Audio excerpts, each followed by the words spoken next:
Hey you guys, Alyssa and I are together in our hometown, so we're going to film a couple of videos to post this week. First, or maybe second, depending on when I upload this, but the first one we're going to film is, I had mentioned a book survey in a previous video that I wanted us to do, so since we're here, we're just going to do it together, and hopefully it won't be too long. There are only 6 questions, and I will post those in the down below, along with the link to the blog post. This is really focused on a lot of teachers and librarians and booksellers and publishers really recently have been focused on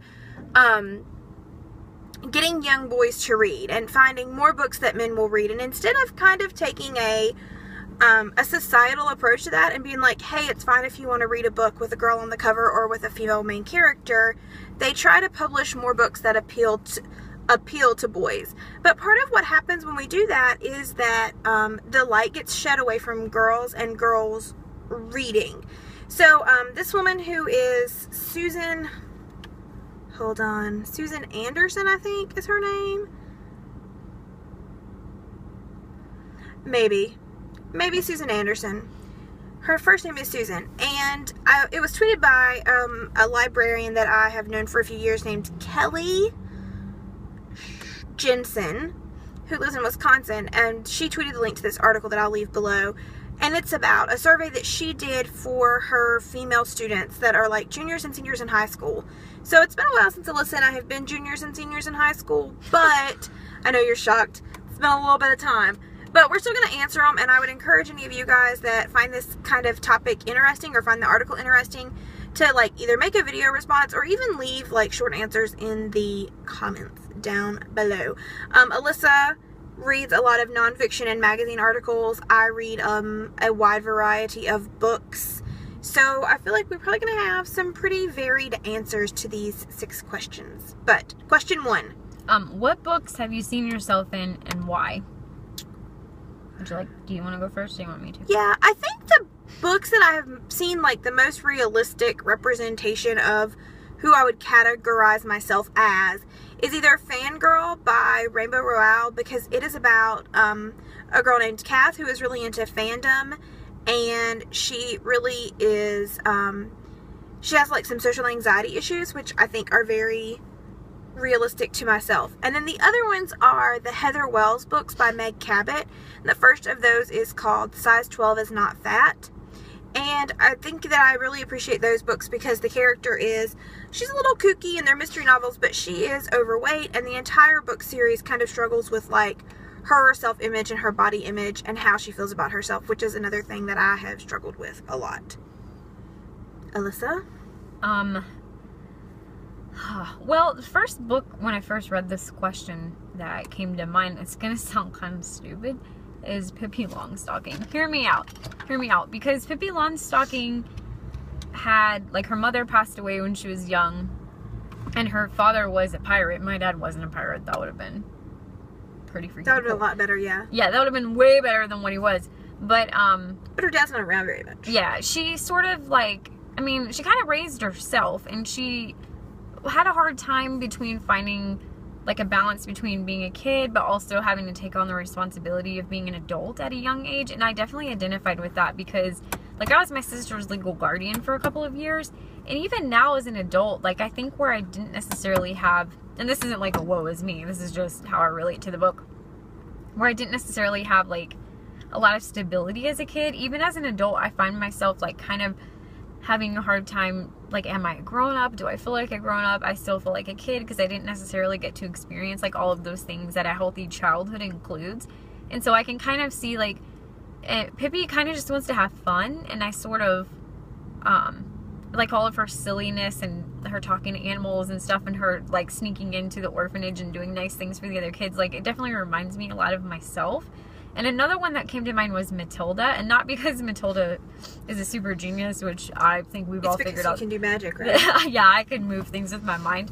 No, I like Matilda because I think that she was like kind of, you know, small and meek, and then kind of found her, for lack of a better way to explain it, like her inner badass. And I think every girl wants to find that, and every girl wants to stand up for themselves and stand up for what they think is right, and that's something I struggle a lot with, which Matilda did. I haven't gotten to that point that Matilda did in the book where she was able to do that, but I think I'm learning how to be like that. Yeah. That's cool. So yeah, mine are children's books, but whatever. Question 2. Question 2 is, in which books haven't you seen yourself? What was missing? I read primarily young adult, so a lot of times I don't see myself in that because I am not necessarily going through, and I also read like paranormal stuff, so like I don't have a vampire boyfriend, unfortunately, but just a lot of books I think don't, when we were growing up especially, a lot of books didn't feature like kind of awkward and that's like a new unusual girls who maybe didn't always have a boyfriend and wasn't thought of as cute and quirky because she was kind of like nerdy and weird. So that was missing in a lot of books that I've read, and recently I've seen a few more examples of that, but even then they tend to be super stereotypical, and like that I think also is just as detrimental as not having those characters. Likewise, when girls are fat but then they're actually only like a size 4 or a size 5. And like, I know that kids have body issues and everyone has body issues regardless of their size. I'm aware of that. But I think it's really detrimental when like you're having a main character that's a fat girl and she doesn't find self-worth until she gets skinny, or she's not actually like obese or overweight. She's just a healthy, normal size, but that's not accepted societally in the book. So those are the ones that I kind of This is kind of a hard question for me because I'm not as avid of a reader as Rochelle is, and I do tend to kind of steer more towards like, I don't want to say educational, but nonfiction. And what I do like to read are like kind of what's considered classic children's books. But for me, I have a hard time with like the whole, which is funny because it's what you like the entire paranormal science fiction, like all of, you know, things like Divergent or The Hunger Games. I mean, and they're things that I know are probably good and well written and a lot of people like them, but I don't necessarily like find anything that I personally can relate to. I mean, and it's not necessarily because the author is like not doing a good job of creating female characters, but it's just not something, like I don't identify myself with like a Katniss type or somebody who is like a really strong woman. I think it's good that there are those characters, but those are kinds of books I have a really, really hard time getting into because it's just, I don't find them relatable for myself.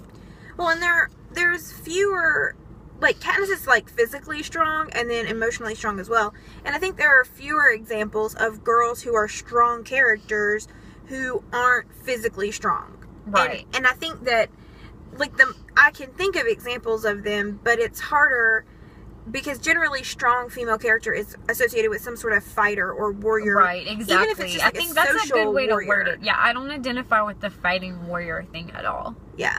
But, you know. Question 3. A lot of people like that. What do you like to see in girl characters? Please explain and provide examples if possible. I really like to see girls who are confident about themselves. And like I said, I know I read like young adult novels. Most teenagers are not self-aware and self-confident. But even a lot of adult novels that I read, it seems like they are not necessary. It's harder to find girls who just are able to be independent and self-sufficient and have beliefs, like strong beliefs about stuff, and are willing to stand up for those beliefs. And I think that that is what I really like to see. Girls who are just okay, and like girls who have positive relationships with males and females and family members that aren't based on romantic entanglement. Yeah, that's very true. You know, I mean, I like romance, so that's a funny thing to say because like I do read a lot of romance novels, but a great example of that is Anna and the French Kiss and Lola and the Girl Next Door by Stephanie Perkins. Lola and the Boy Next Door. That was a lot more scandalous title than it needed to be, because Stephanie Perkins builds these relationships with the two main characters and so many other people in the book, and even when those relationships have deficits, she makes the characters really self-aware of the fact that like they've ignored their friend because of a boy or because of school or because of whatever. So those are really good examples of the type of girls I like to read about. Yeah, I think for me, this is another one where you're going to be like, really? Really? But for me, I really like when books make girls that are real and have real life issues.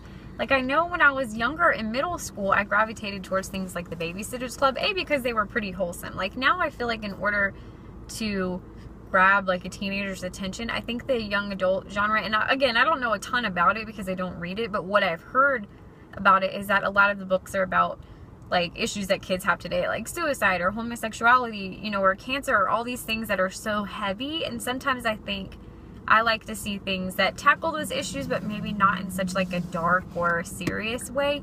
And I loved the Babysitters Club because they dealt with death, they dealt with divorce, but there was still like a lot of kind of more levity, wholesome. Yeah, I mean, definitely more wholesome undertones to it. And I liked it because, you know, like they had a girl that was diabetic. They had a girl that dealt with racial stereotypes. They had a girl whose grandmother passed away, people that had divorced.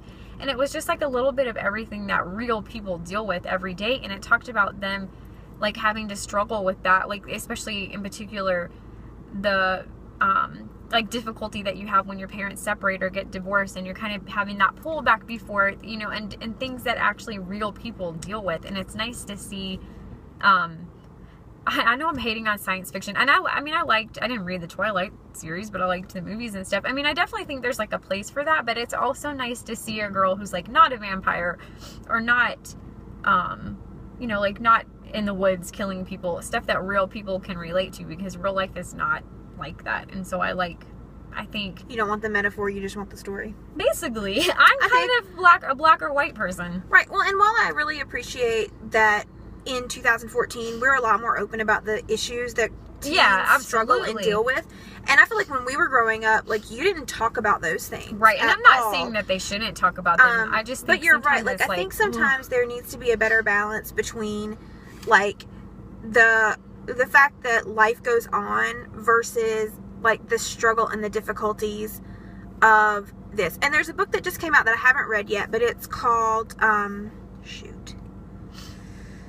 oh, I can't remember what it's called. I'll have to leave the title down below. But basically, this girl finds out she has leukemia, so she makes a bucket list because they tell her, like, she's going to die in, like, 9 months. And she goes and she does all these crazy things, and then she lives. And she has to deal with, like, all the fallout from that. And that's a better example because it's told from a dual point of view, like, her best friend's point of view and her point of view. So it deals with, like, a lot of the emotional impact of, like, being diagnosed with this deadly disease. But it's not so it also... depressing. Yeah, like, I think that the review I heard about it said there's some really funny parts and some really serious parts, and there's a nice balance, like, as far as that goes. So yeah, I definitely. And I'll leave the link to the name of that book in the down below. I guess my issue with it is I feel like there's not enough, like, positivity surrounding those subjects. I mean, and they are, you know, they can be devastating things for people, and, like, I can't imagine, like, how hard coming out of the closet or something would be. And I'm happy that there are books that address that, but I also think, like, there are people that do it and there are good consequences and people that love and accept them. And I think that there should be more of, like, all of that kind of thing. So it's not like, so either they don't address it at all or they address these kind of topics and they're just, like, so sad. Like, meet in the middle, at least on something. Yeah. Anyway. Number 4. Are we on 4? I think so. This is going to be so long. We're sorry. Alyssa lost it. Yeah, we may have already done number 4. What kind of girls would you love to see in books you're reading that you haven't seen before? Please be specific as possible. I think, like Rochelle hit on, it's nice to see ordinary girls doing ordinary stuff. Maybe that doesn't necessarily make for the best book, but I know, like, I've been reading a lot of Mary Kay Andrews lately, and one thing I like about those books is it's kind of, like, not impossible situations, you know, it's stuff that could happen to real people, and it kind of hits on everyday life in a funny way. And I also like to see girls in funny books. Like, I'm happy that people like Rochelle read Tina Fey's book and loved it, and, like, Ellen and all these different people have books. I think that it's important to know that girls can be funny. There's this stereotype that men are funnier than women. I mean, maybe I'm biased because I'm a woman, but I don't think that at all. So I would like to see more, like, comedy in women's writing. I like to see girls who are allowed to like other girls. I don't like seeing girls who have to degrade other women or other girls to feel good about themselves. And that's something that, like, I have struggled with in my life, and I'm sure everyone has, because it's really hard to see, like, the pretty skinny girl who seems like she has it all and not harbor resentment against that. And so I really struggle with that. But it's something in recent years, especially since I've been working with middle schoolers, I've tried to be really conscious about my language and my attitude towards my attitude about other people. You know, like, people can't always help the circumstances that they're born into, positive or negative. And we have to be aware that just because someone has better advantages than us, or, you know, are better looking, or seem like they have more positive things happen to them, it doesn't make them less of a human being and more still hurt them. And I think that there's a huge thing right now. Well, I mean, there has been for a long time where women feel better about themselves by saying bad things about other women. And it's nice to see positive female relationships that aren't centered around boys and aren't centered around those things. And so I'm really personally very happy to see more of that. And that's what I would like to continue to see. Yeah, I agree. Number five. Have you seen yourself in any books that are required reading for school? If so, which books, and for which class did you read the book? I actually can say yes to this one. For English class, I think in 9th grade, we had to read To Kill a Mockingbird, which if you watch this channel, you know that that's one of my very favorite, if not my all-time favorite book. And I actually definitely saw myself like right away in Scout. And Scout was kind of a tomboy, which I don't relate to that part as much, but what I liked about her character is she questioned things. She questioned like why bad things happen to good people, which is something that I've struggled with questioning, you know, for a long time. And she questioned about like justice and how people could lie about things they did and get away with it, and how people could do horrible things to other people, like why these things were allowed to happen and why people did them. And I think that that's something that I very much can identify with, because I mean, I'll even watch the news sometimes and hear about like horrible things that are happening to elderly people and children, and I just find myself like, how is this allowed to happen? Why do these things happen to people that are so innocent and so you know, undeserving of the horrible things that are happening to them? And I liked that Scout asked those hard questions, and I feel like I've always done that. I've never really gotten a lot of answers, but I still ask the questions. And even like the other day, this is sort of related. Rochelle and I had a whole conversation about how in some ways the concept of heaven is like really scary. And I think that's one of those hard questions that nobody has the answer to. Is like, when you get there, do you know your relatives? Like, you know, all of these things that come with that sort of stuff. And I like that Scout wasn't afraid to just say what she was thinking. That part I still struggle with for sure. And, you know, just ask about things and say that she didn't think things were fair. And I really like that about her. And I wish I was a little bit more that way. But I definitely can remember immediately liking her character. And I also, this is going to sound silly, but on kind of the same token, I really liked both Atticus Finch and Boo Radley's character. Boo Radley was just kind of misunderstood, but was innocent. And I think everybody at some point in their life has felt like that. Like they were sort of being persecuted because of a misunderstanding. And with Atticus, I really like his whole, I was called the goody two-shoes, like all through high school. And, you know, I even still sometimes get made fun of. I'm not going to say by who. It's not Rochelle. For like, it's probably me. Like going, you know, and this is not me like, oh, I'm a martyr, I do all these great things, because that's definitely not true. But I definitely like find it really important to make sure I thank people and hold doors open for people and like help elderly people, you know, if I see them in the stores not able to reach things and do stuff like that. And what I like about Atticus is that he put a lot of other people before himself, and I definitely think we can all stand to be more like that. So that's just a story that I found myself identifying in different ways with a lot of different characters. So yeah, I don't feel like I've ever seen myself in a character that I was assigned to read, male or female. We had to read a lot of dumb crap. Yeah, like our school system was very focused on the classics. It's not like people who I know today there are some more liberal programs, but ours was very, very, very like, I think Catcher in the Rye was probably the most recent book published when we were in school that we were reading. A lot of Steinbeck, Raised in the Sun. Yeah, definitely a lot of Steinbeck. You know, British literature kind of thing. So I never really saw myself in things that we read in school. Last question. Have you read any assigned books that are written by a female author or that feature a female that sticks out to you? Please explain. The only book I can remember reading by a female author is To Kill a Mockingbird. The Scarlet Letter was also written by a woman. No, it wasn't. Nathaniel Hawthorne is a man. Oh, wait. Never mind. That, I'm not thinking of The Scarlet Letter. That is totally Nathaniel Hawthorne. Hold on. It'll come to me. Keep talking. That's the only one. I know we read, we read like The Yellow Wallpaper and some short stories, maybe by like Kate Chopin. Yeah, we didn't read The a lot of Awakening, female authors. but mostly we were very centered on male authors, like poetry, Emily Dickinson, and we read some true. Emily Barrett Browning, just a few here and there poems. But Maya Angelou, Alyssa read Maya Angelou as part of our senior English class. I had to read a lot. I had to read Alice Walker too. And that was in college though, right? Yeah, first year of college. Yeah, I mean in college I read some more stuff by female authors because I took a lot of British literature classes. We really didn't read a lot. But most of what I read, especially in high school, were male writers. And Alyssa too, because we had the same English classes, so I can answer for both of us.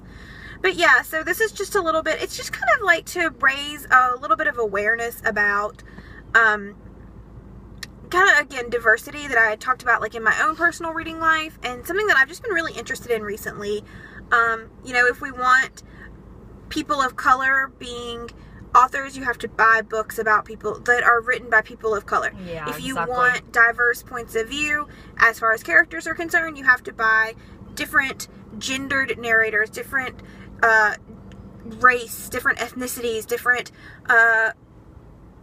sexual preferences, all of those things. And like, it's not up to any one person to change it. So it's just something I've been thinking about recently because I notice I have a lot of books written by white dudes, and that's okay. But I don't just want white dudes to be able to write things. Let's branch out. Let's branch out. That's right. If you guys, I'm really sorry if you've made it through 21 minutes of this video. We thank you. It was long. We probably should have done it in 2. But they won't all be like this. They won't all be like this. If you guys want to answer these questions, I'll leave them in the link below. I'll leave the survey, leave a video response, leave a comment, and we will see you later this week because I don't know when I'm going to post this. Bye.